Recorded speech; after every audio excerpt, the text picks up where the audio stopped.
So it's been a while since we heard from the US liquor industry, and today I have a report that kind of gives an update on where they're at. And after about 14 months of the US liquor industry kind of doing this, they're starting to wake up a little bit. So in this video, I'm going to give an update on the US liquor industry, and we're going to hear from a CEO who apparently had massive orders ready, but then, the orange guy happened. But what's funny is throughout this report, I actually found myself kind of wondering, okay, every person that they interviewed, the first question that came to my mind was, who did you vote for?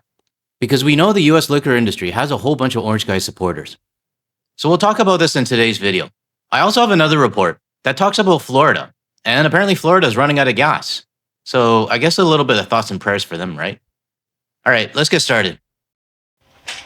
Even as demand for alcohol slumps in the U.S. and distillers slash production, Kentucky's bourbon industry continues to roll along. But tariffs imposed by President Donald Trump are compounding the challenges for bourbon makers, as the industry is heavily reliant on global trade. From reduced exports to rising production costs, distillers and suppliers across the state are feeling the strain.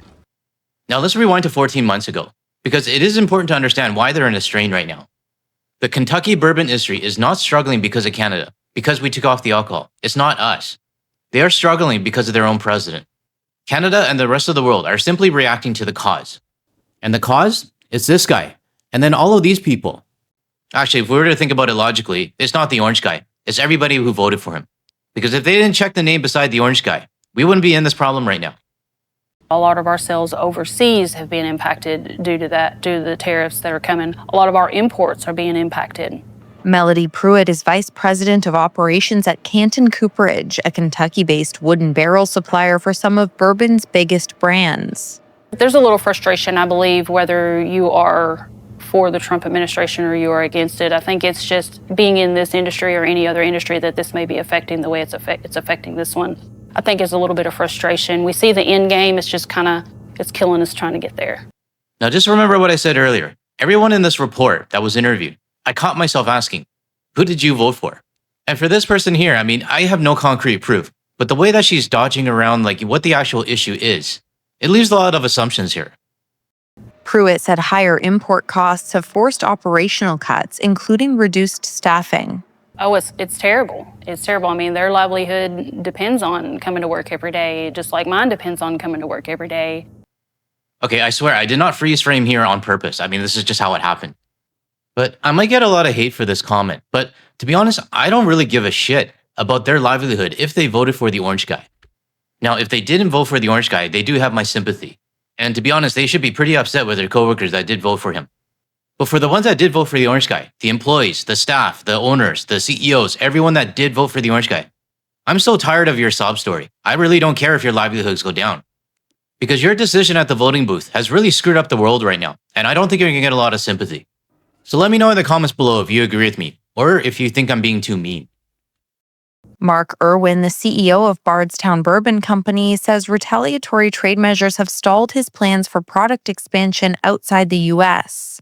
If you're selling 50 to 60% of your product overseas, it's having a significant impact. We were about to receive orders when Canada shut down receiving American products. Again, another situation where I found myself asking, who did you vote for? To be honest, I don't take pride or joy in saying this kind of stuff. Do you guys hear the co-host scratching at the door? I actually have the door closed right now because my wife has some friends over and I need to record, but the co-host is outside right now and she's scratching at the door. So I'm not sure if the mic picks it up or not. Anyways, what I was saying, I don't actually take any pride in calling out these Republicans. It doesn't give me any joy saying I told you so. But I also don't like them playing the victim. We saw that with the soybean farmers as well. We haven't heard from them in a while. I wonder how they're doing. Because everything that we're going through right now could have been 100% avoided. And it's not just the people in the United States suffering. The rest of the world is as well. If tariffs weren't enough, now the fallout from the Iran war has threatened to prolong the pain. I think business leaders writ large, not just in bourbon, are scared. Kentucky Governor Andy Beshear has sharply criticized Trump's tariffs, linking it directly to economic hardship. The American people are struggling, and they are struggling because of Donald Trump and his policies. And they know it. They know exactly who has caused it. Well, at least somebody in Kentucky has the balls to actually say it. But I really question Andy Beshear saying that they actually know who caused it. because I've done plenty of reports in the past where they are blaming the other countries for banning their alcohol, e.g. Canada.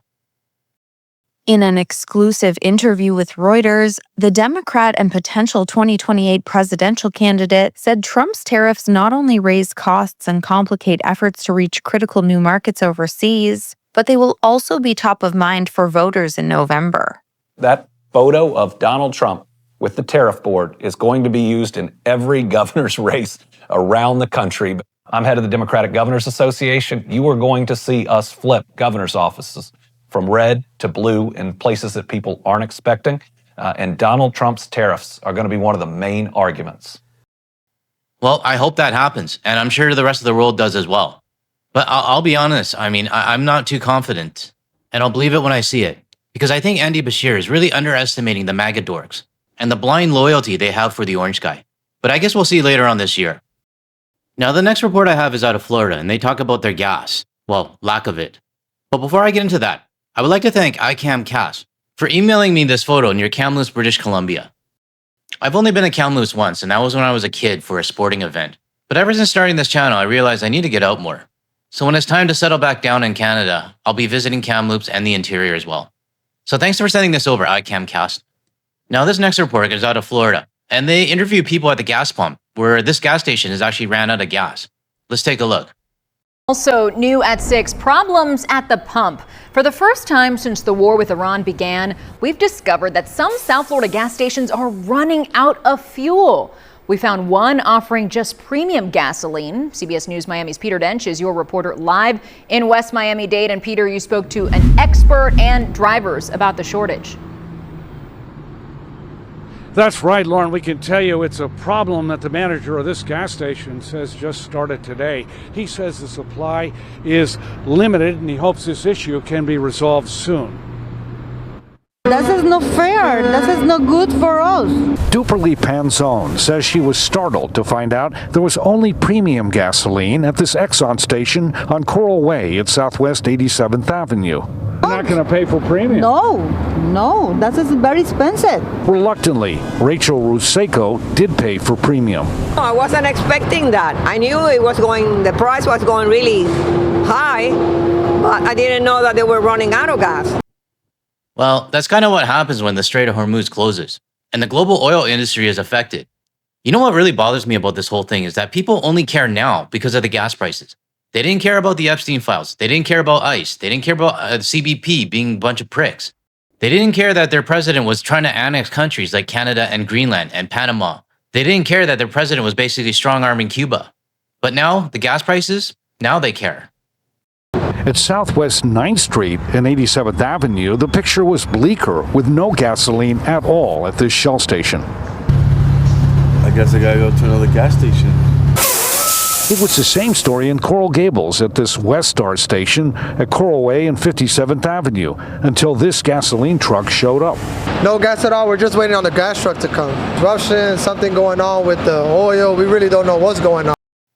I can't tell from his accent, but did he actually just say Russia? And he has no idea what's going on with the oil?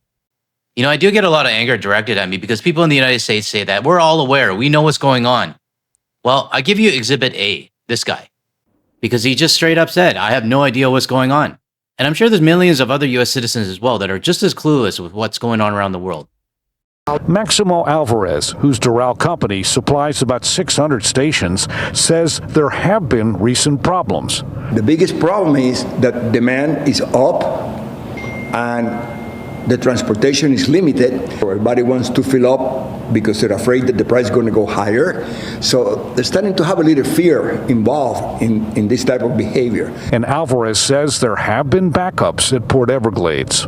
So this is creating big lines and it's taking a long time just to fuel the trucks. Drivers are only allowed to drive so many hours.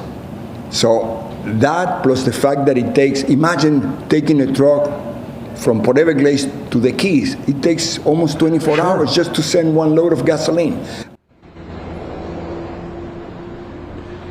Now, AAA spokesman Mark Jenkins tells us that he is not hearing about some serious problems statewide, and he says problems are generally resolved within a day. He does have some advice. He says people should shop around and not panic. By the way, we just checked, at this station that had just had premium is now totally out of gas. Oh no, thoughts and prayers, I guess. I think that's going to be a new saying. But this is going to be a problem that's going to be coming up more and more, as long as the Strait of Hormuz is closed and oil prices is going up. I've done reports in the past on how Southeast Asia as well as South Asia are handling the crisis right now. It's pretty bad out here in certain countries. But what I'm trying to say is that countries that might have the reserves right now might not have them in a couple months. And I feel for all these countries because we have nothing to do with this. And let's not forget, the orange guy is telling us to get our own oil because we didn't help him in his war in the Middle East. So I think the world has a lot of reasons to be pissed off right now. And when I see reports like this from Florida where gas pumps are starting to run out, all I have to say is, sorry to hear, Florida. If you found any value or agree with anything I said today, or you want to hear more from a Canadian and international perspective without the US media bias, make sure you hit that like and subscribe button below. That way you're notified of my videos. And if you want to see more of my videos, check out the ones that are going to show up on your screen shortly. Thanks everyone. I'll catch you in the next one.